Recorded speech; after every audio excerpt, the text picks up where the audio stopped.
حيلة السلطان مع اليهودي سمعان من حواديت زمان. وما تنساش تشترك في القناة وتفعل زر الجرس وتعمل لايك وتعمل شير، وكمان تشرفنا باشتراكك في قناتنا التانية حكاية زمان. الرابط موجود تحت الفيديو. تبدأ الحكاية. كان يا مكان يا سادة يا كرام، ولا يحلى الحديث والكلام إلا بذكر الله، وحدوا الله، لا إله إلا الله، ثم ذكر حضرة النبي عليه الصلاة والسلام. صلوا على النبي عليه الصلاة والسلام. كان في واحد اسمه جحا، أراد جحا إنه يتجوز. راح جحا لبيت واحد اسمه أبو الفضل وقال له: أنا طالب إيد بنتك. رد عليه أبو الفضل وقال له: الكبيرة ولا الصغيرة؟ استغرب جحا وقال له: إيه ده؟ هي ايديها الاتنين مش قد بعض؟ في ايد اكبر من ايد؟ رد عليه وقال له: لا يا جحا، انا عندي بنتين، بنت كبيرة وبنت صغيرة، انت طالب ايد مين فيهم يا جحا؟ رد عليه جحا وقال له: طيب خلينا في الكبيرة. رد عليه ابوها وقال: الكبيرة يا جحا مهرها 1000 دينار. جحا بصله وقال له: طب والصغيرة مهرها كام؟ قال له: ايه الكلام ده يا جحا؟ انت جاي دلوقتي طالب الكبيرة ولا الصغيرة؟ قال له: ما انا اشوف اللي على قد فلوسي. رد وقال له: هو انا يا جحا ببيع لك بقرة ولا جاموسة يا جحا؟ رد عليه جحا وقال له: خلاص خلينا في الصغيرة، مهرها كام الصغيرة؟ رد عليه وقال له: ما الكبيرة زي الصغيرة في المهر يا جحا. قال له: امال انت اول ما جيت اطلب بنتك قلت لي الكبيرة ولا الصغيرة؟ رد عليه وقال له: ايوه، لو انت جاي وطالب الصغيرة فانت مرفوض يا جحا، وامشي اطلع بره، اما لو جاي طالب الكبيرة نتكلم. قال له: ليه؟ رد ابو الفضل وقال: انا عندي الكبيرة تتجوز الاول وبعدين اجوز الصغيرة. جحا قال: طيب انت دلوقتي طالب 1000 دينار. 1000 دينار كتير جدا جدا عليا. رد ابوها وقال: لو ما معكش ال1000 دينار اتفضل اخرج بره. رد عليه جحا وقال له: بس استنى بس حلمك. انا سمعت زمان في الحواديت ان الامير اتجوز سندريلا بفردة جزمة. ما قالتلوش بقى انا عايزة 1000 دينار ولا عايزة حاجة. رد ابو الفضل وقال له: بقول لك ايه يا جحا، سندريلا اتجوزت الامير بفردة جزمة، احنا بقى بنجوز بناتنا لفردة الجزمة ب1000 دينار. جحا قال له: ايه ده؟ انت بتهزقني وبتشتمني؟ الله يسامحك يا عمي. رد ابو الفضل وقال له: بقول لك ايه، معاك 1000 دينار اقعد نتكلم ونحدد ميعاد الفرح، ما معكش 1000 دينار اتفضل اخرج بره. جحا قال: طيب سيبني احاول ادبر الفلوس. ماشى جحا وعمال يفكر: يا ترى اجيب الفلوس منين، اجيب الفلوس منين؟ مفيش غيره السلطان تيمور لنك. اروح له واكلمه واطلب منه يعطيني 1000 دينار. جحا كان السلطان تيمور لنك بيحبه جدا، وكان بيحب يسمع نوادره، وكان معجب بذكاء جحا. جحا كان جعان وعطشان. جحا يا عيني مش عارف ياكل. جحا قال: وبعدين الدنيا ملطشة معايا، طب اكل فين؟ برضه مفيش غيره السلطان.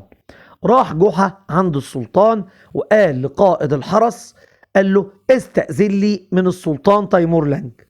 دخل قائد الحرس على السلطان تيمور لنك وقال له: مولاي السلطان، جحا على الباب يريد الدخول. السلطان قال: ادخله في الحال. السلطان قال لنفسه: انا كنت حاسس بملل قبل ما يجي جحا، يا رب جحا يسليني. دخل جحا وسلم على السلطان. السلطان حياه جحا. جحا قال للسلطان: مولاي السلطان، انا عطشان جدا جدا. السلطان تيمور لنك بص للخدم وقال: هاتوله ميه. بص جحا للسلطان وقال له: ميه؟ الميه دي شراب الحمار يا مولاي السلطان، الحمار هو اللي بيشرب ميه، انت عايز تشربني زي ما بيشرب الحمار؟ السلطان بص لجحا وقال: خلاص هاتوله لبن. رد جحا وقال: امي فطمتني من زمان يا حضرة السلطان، انت هترجعني للبن اللي امي فطمتني منه؟ ضحك السلطان وقال خلاص هاتوله عسل. ضحك جحا وقال يا حضرة السلطان، العسل شراب المريض، انت عايز تشربني زي المريض؟ هو انا عيان يا حضرة السلطان؟ السلطان بص لجحا وقال له اياكش بقى يا جحا تكون عايزني اطلب لك خمر. رد عليه جحا وقال له الخمر يا مولاي السلطان كان شراب كفار قريش، هو انا من كفار قريش علشان تجيب لي خمرة؟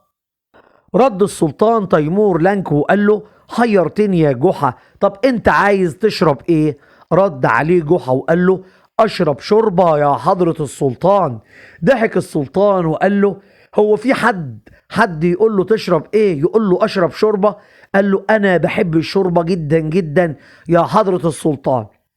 السلطان امر العبد فيروز يروح يجيب طبق شوربة لجحا من المطبخ. رجع بطبق الشوربة، بص كده للشوربة وحط الشوربة قدامه وقال للعبد فيروز تعالى دوق الشوربة دي. العبد فيروز قال له مالها الشوربة يا جحا؟ قال له بس تعالى دوقها. العبد فيروز قال له لو الشوربة باردة أسخنها لك يا جحا.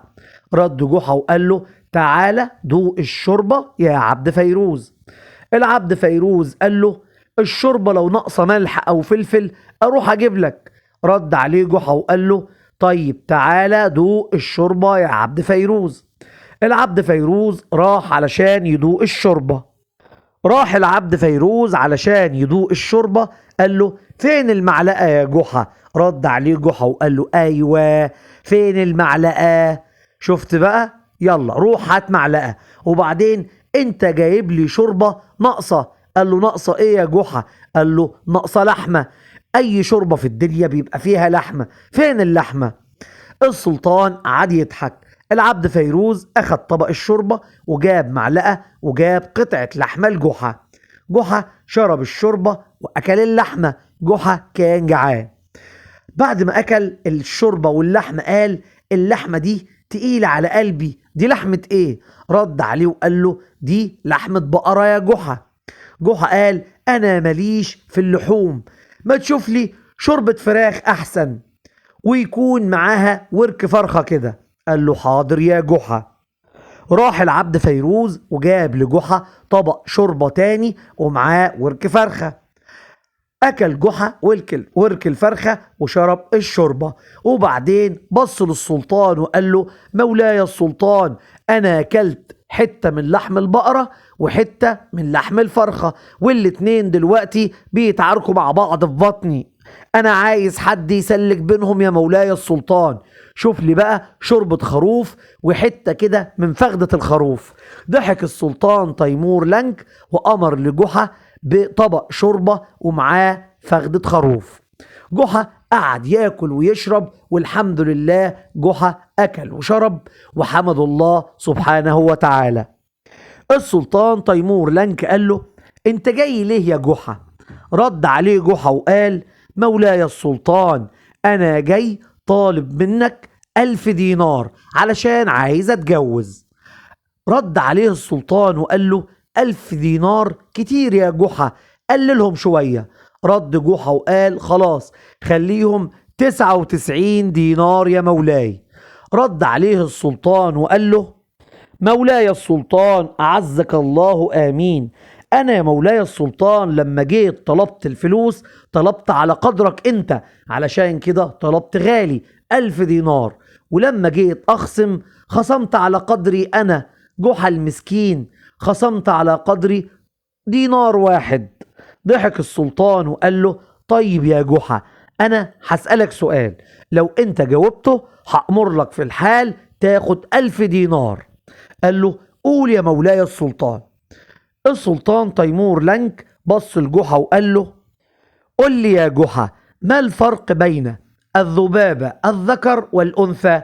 أنا دلوقتي ساعات بيبقى فيه دبان، أنا عايز أعرف الذكر من الأنثى، أعرفهم إزاي يا جحا؟ أنا سألت العلماء والحكماء ومحدش عرف، تعرف تقول لي أنت يا جحا؟ رد عليه جحا بكل ثقة وقال له طبعا يا مولاي السلطان أنا ممكن أخليك تفرق بين الذبابة الذكر والذبابة الأنثى. قال له طيب قول يا جحا، ولو جاوبت صح هعطيك 1000 دينار يا جحا. رد جحا وقال له مولاي السلطان، الذبابة الأنثى هتلاقيها واقفة على المراية، هتلاقي أي مراية كده الذباب اللي يقف عليها دي على طول تبقى أنثى. أما الذباب الذكر يا مولاي هتلاقيه هو اللي موجود حوالين الأكل. ضحك السلطان تيمور لنك وقال له يا سلام يا جحا، أيوة تلاقي بقى. اشمعنى بقى يا جحا الذبابة الأنثى قدام المراية والذكر قدام الأكل يا جحا؟ رد عليه جحا وقال له هي دي طبيعة الإناث يا مولاي السلطان، بيحبوا يقفوا قدام المراية. أما طبيعة الذكور يا مولاي السلطان بيحبوا دايما يكونوا قريبين من الأكل. ضحك السلطان تيمور لنك وقال له خلاص يا جحا، أنا أمرت لك ب1000 دينار من بيت المال يا جحا، مش خسارة فيك. دلوقتي يا جحا أنا هكتب لك فرمان أمر سلطاني بتسليمك 1000 دينار. هتروح دلوقتي إلى خازن بيت المال اليهودي سمعان. رد عليه جحا وقال له أنت يا مولاي السلطان ما لقيتش غير اليهودي سمعان اللي يمسك مفاتيح بيت المال وخزانة بيت المال؟ ده راجل معروف عنه البخل الشديد. رد عليه السلطان تيمور لنك وقال له علشان كده أنا اخترته في المنصب ده، هو أصلح واحد في بيت المال، مش هيطلع فلوس خالص. رد عليه جحا وقال له ماشي يا مولاي السلطان. السلطان كتب فرمان لجحا ب1000 دينار. جحا أخذ الفرمان وراح إلى بيت المال، سأل عن يهودي اسمه سمعان الصيرفي، وراح له قال له اتفضل ادي فرمان من السلطان تيمور لنك، اعطيني 1000 دينار. سمعان اليهودي بص لجحا وقال له ياه 1000 دينار، عملت ايه انت يا جحا علشان السلطان يعطيك 1000 دينار؟ رد وقال له انت هتنفذ اوامر السلطان وتعطيني النقود ولا ارجع تاني لعظمة السلطان؟ قال له لا طبعا. مسك اليهودي الفرمان وحطه على راسه وقال اوامر وقرارات السلطان تيمور لنك على راسي من فوق يا سيد جحا، لكن يا جحا انا كنت طالب منك طلب. قال له طلب ايه؟ قال له يا جحا انا مزنوق جدا جدا في فلوس، كنت شاري بيت يا جحا واتزنقت في فلوس يا جحا من بيت المال. دلوقتي يا جحا انا طالب منك انك تسلفني 1000 دينار دول لمدة 3 ايام، وبعد ال3 ايام انا حدهم لك مش 1000 دينار، حدهم لك 2000 دينار. جحا قال اعوذ بالله، انا اتعامل بالربا؟ لا انا ما بتعاملش بالربا. رد عليه جحا وقال له معلش انا مزنوق في الفلوس، هات لي الفلوس علشان اروح واخطب بيهم. رد عليه اليهودي وقال له بقول لك ايه يا سيد جحا، يا اما تصبر 3 ايام وانا استلفتهم منك وهكتب على نفسي وصل اللي انا اخدت منك 1000 دينار واردهم لك بعد 3 ايام، يا اما تستنى شهر يا جحا لما تاخد الفلوس. قال له شهر؟ ليه يستنى شهر؟ رد عليه وقال له انا دلوقتي بجرد بيت المال، ودلوقتي يا جحا احنا هنقعد شهر كده جرد، وهنقعد نعد في الفلوس ونشوف الصادر والوارد والمنصرف، ونشوف الناس رواتب الجنود ونطلع رواتب العاملين. لا احنا قدامنا شغل كتير جدا جدا يا جحا، وكمان العطاء من بيت المال، لا ده احنا عندنا شغل كتير جدا، فانت يا تستنى شهر يا اما هستلف منك الفلوس واردها لك بعد 3 ايام. رد عليه جحا وقال لله الامر من قبل ومن بعد، خلاص انا هسلفهم لك وتردهم لي بعد 3 ايام. رد عليه سمعان اليهودي وقال له يا جحا احنا حتى جيران يا جحا وبيوتنا جنب بعض، انا هروح منك فين؟ بالفعل سمعان اليهودي كتب صك الجحا انه استلف منه 1000 دينار. جحا كل يوم يطلع يلاقي سمعان اليهودي واقف، سمعان يبص لجحا ويقول له اهلا يا جحا، يرد جحا ويقول له يا الف اهلا وسهلا. جحا كان قصده يقول كلمة 1000 علشان يفكر سمعان اليهودي بالفلوس اللي هو استلفها. سمعان بص لجحا وقال له: ازيك يا جحا، عامل ايه؟ رد عليه جحا وقال له: الف حمد وشكر ليك يا رب. سمعان قال له: انت دلوقتي بتشتغل في ايه يا جحا؟ رد عليه جحا وقال له: هي شغلانة واحدة، ده انا شغال 1000 شغلانة. كل شوية جحا يتكى على كلمة 1000. سمعان بص لجحا وقال له: انت عايز مني حاجة يا جحا؟ جحا قال له: 1000 شكر. سمعان قال له: طيب أنا دلوقتي رايح بيت المال. رد عليه جحا وقال له: مع 1000 سلامة. كل يوم على ده الحال، يقول له: سلام عليكم يا جحا، يقول له: 1000 سلامة عليك يا سمعان. كل شوية جحا يكرر كلمة 1000. بتمر الأيام التلاتة وجحا قال: الحمد لله، أخيرا جه اليوم اللي أروح علشان آخد فلوسي. أخد الصك اللي كتبه سمعان اليهودي على نفسه وراح له بيت المال وقال له: بيني وبينك موعد بعد 3 أيام، النهاردة نهاية اليوم الثالث، يلا سلمني 1000 دينار. رد عليه سمعان وقال له: طبعا طبعا يا جحا، أنا عمري ما أكل حق حد يا جحا. جحا مستغرب من سمعان لكن مضطر. سمعان قال له: طيب انت معاك الصك يا جحا اللي بيقول اللي انا اخدت منك 1000 دينار؟ قال له: ايوه معايا. قال له: وريهولي يا جحا علشان اخده منك، علشان ما تجيش تطالبني تاني. جحا قال له: طبعا من حقك، اتفضل. جحا فتح الصك قدام سمعان اليهودي. سمعان قال له: اقرا لي الرقم ده يا جحا، اصل انا نظري ضعيف ومش شايف. رد جحا وقال له: ده 1000، انت استلفت مني 1000 دينار. رد عليه سمعان اليهودي وقال له: يعني ايه 1000 يا جحا؟ بتتكتب ازاي يا جحا؟ رد عليه جحا وقال له: 1000 يعني 1 وقدامه 3 اصفار. قال له: تمام يا جحا، يعني 1000 ده 1 وقدامه 3 اصفار؟ قال له: ايوه. قال له: حاضر يا جحا. راح سمعان اليهودي إلى خزنة بيت المال وطلع منه دينار 1 وراح اداله جحا وقال له: اتفضل، كده انت معاك كام؟ قال له: ده دينار 1. قال له: جميل، ده دينار، انت كده فاضل لك عندي 3 اصفار. قال له: ازاي يا سمعان؟ قال له: ما تحسب كويس يا جحا، 1000 ده 1 وقدامه 3 اصفار، انت وصلك 1، فاضل لك 3 اصفار. قعد جحا يزعق. سمعان اليهودي امر الحرس يشيلوا جحا ويرموه بره. قال له: انت وصلك دينار، مالكش عندي غير 3 اصفار. جحا كل يوم يروح لبيت المال وهو خلاص: في ايه يا سمعان؟ اعطيني 1000 دينار. سمعان يقول له: وصلك دينار وفاضل لك 3 اصفار عندي يا جحا. جحا قال له: طب اديني ال3 اصفار. قال له: افتح ايدك يا جحا. جحا فتح ايده.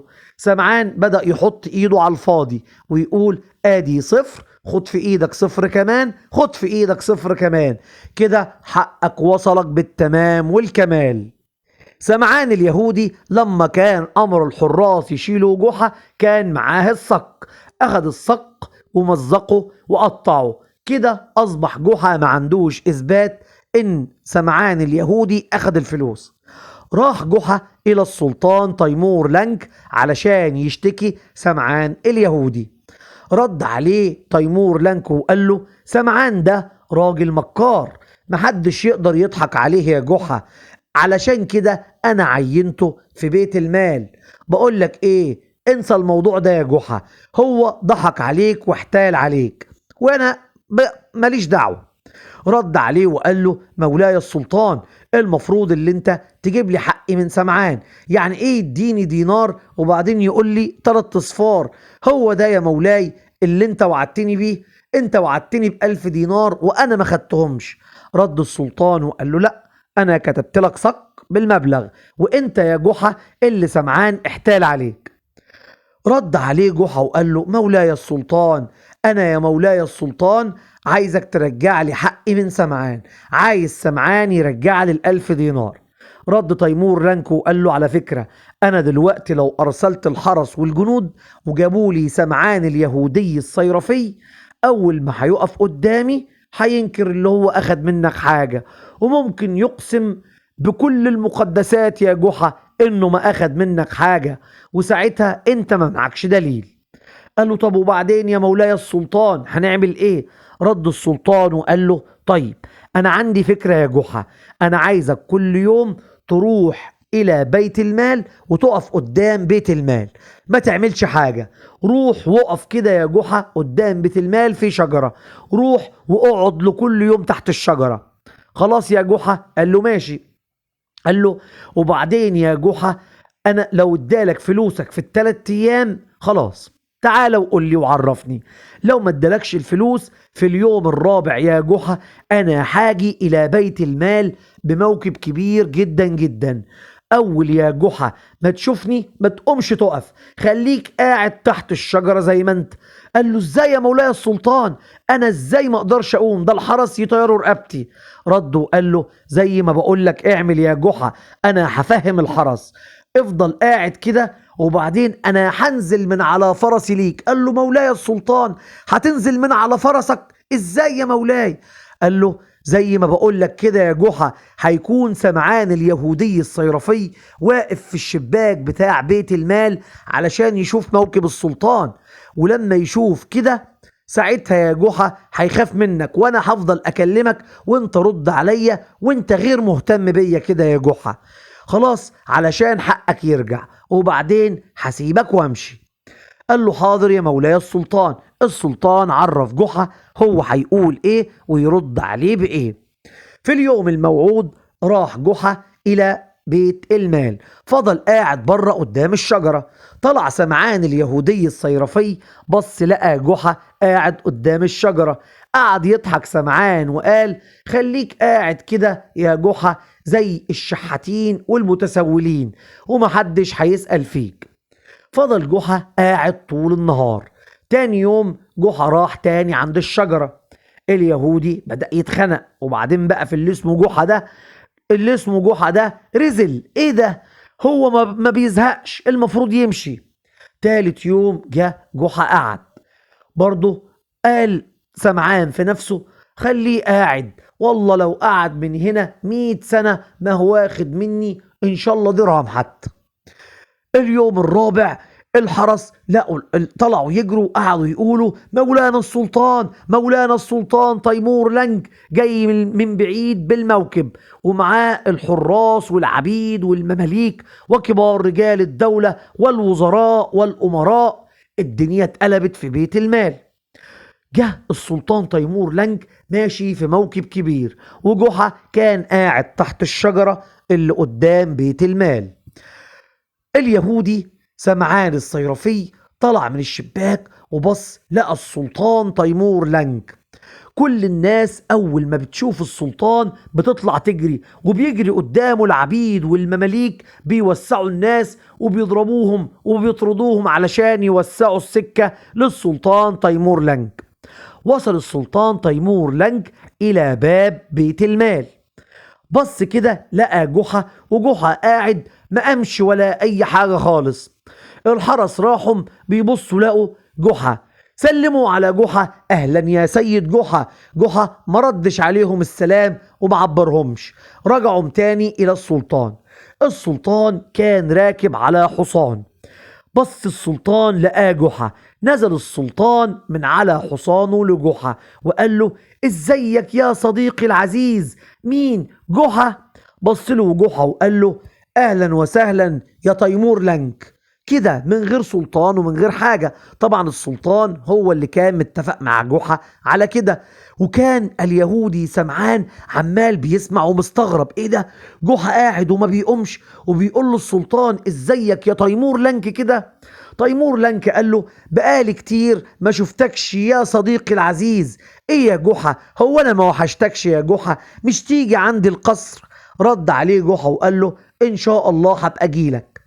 رد عليه السلطان وقال له لا لا لا، انت لازم النهاردة تيجي تتغدى معايا وكمان تتعشى معايا يا سيد جحا، ما تيجي معايا دلوقتي في الموكب.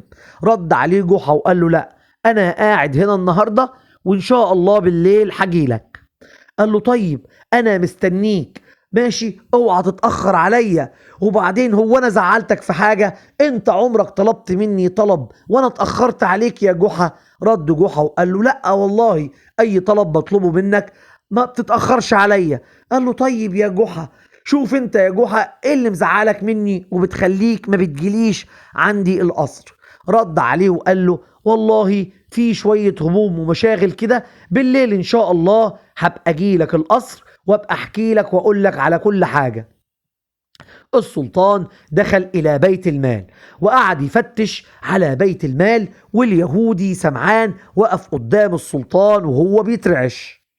السلطان تيمور لنك قبل ما يدخل قائد الحرس دخل جوه بيت المال وقال مولاي السلطان.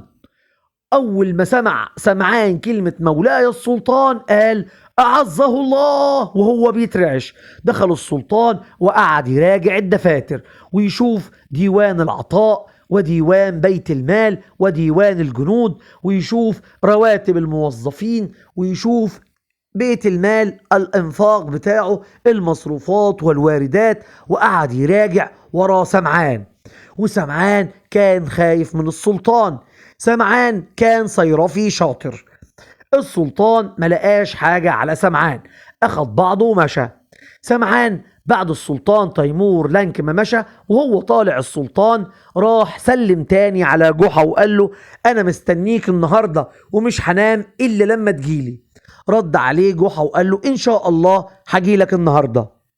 بعد السلطان تيمور لنك ما مشى سمعان قال يا خبر، ده جحا ده الظاهر له مكانة كبيرة عند مولانا السلطان، انا ما كنتش اعرف كده. يا خبر، ده النهارده جحا المفروض هيروح للسلطان، ده كان بيكلم السلطان اللي الند للند وعامل راسه براس السلطان.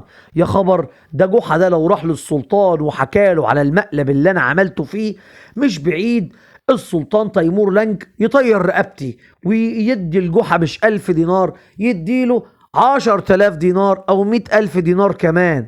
طب وبعدين ده السلطان كمان ممكن ياخد بيتي وارضي وكل ما املك ويدي الجحا نظير اللي انا عملته ونظير قعدته. لا لا لا، انا لازم اصالح جحا. طلع سمعان وراح يسلم على جحا ويقول له جاري العزيز جحا، اهلا وسهلا، اهلا اهلا بيك، يا الف اهلا ومرحبا بيك، بيت المال نور والله، اتفضل يا سيد جحا انا لازم اضيفك. جحا قال له لا، مفيش بيني وبينك اي ضيافة.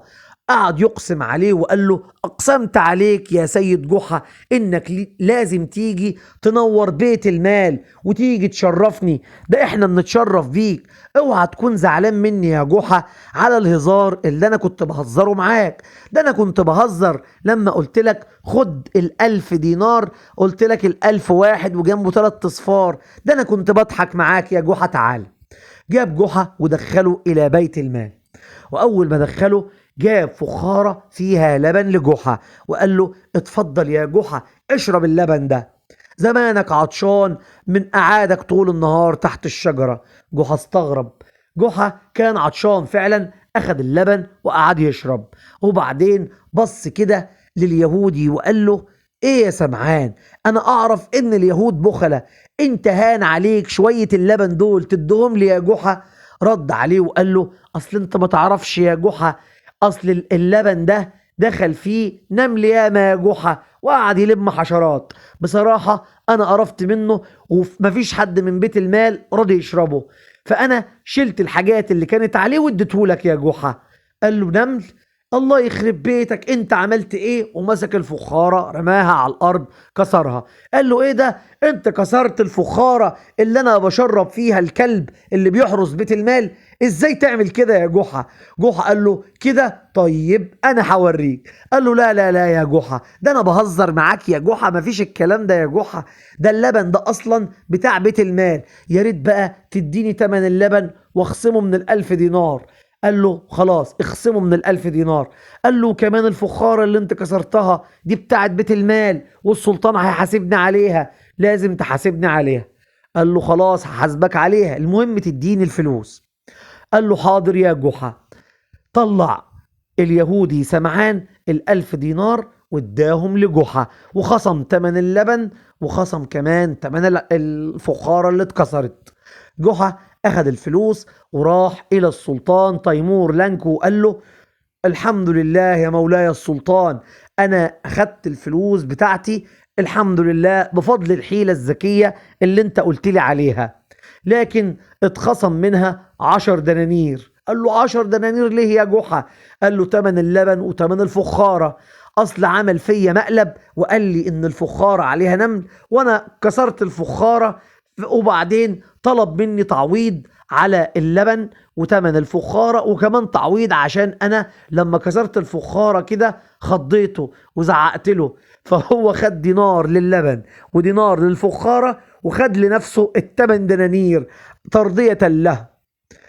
قال له: ماشي يا جحا، على العموم كويس ان انت حقك وصل يا جحا. جحا اخذ الفلوس وراح بيها الى ابو الفضل علشان يخطب بنته، وبالفعل تمت خطوبة جحا على مرزوقة واتجوزوا وعاشوا مع بعض في تبات ونبات وخلفوا صبيان وبنات. وتوتة توتة فرغة الحدوت. لو عجبتك دوس لايك، قول لنا رأيك في التعليقات، وما تنساش تشرفنا باشتراكك في قناتنا التانية حكايات زمان. سلام عليكم.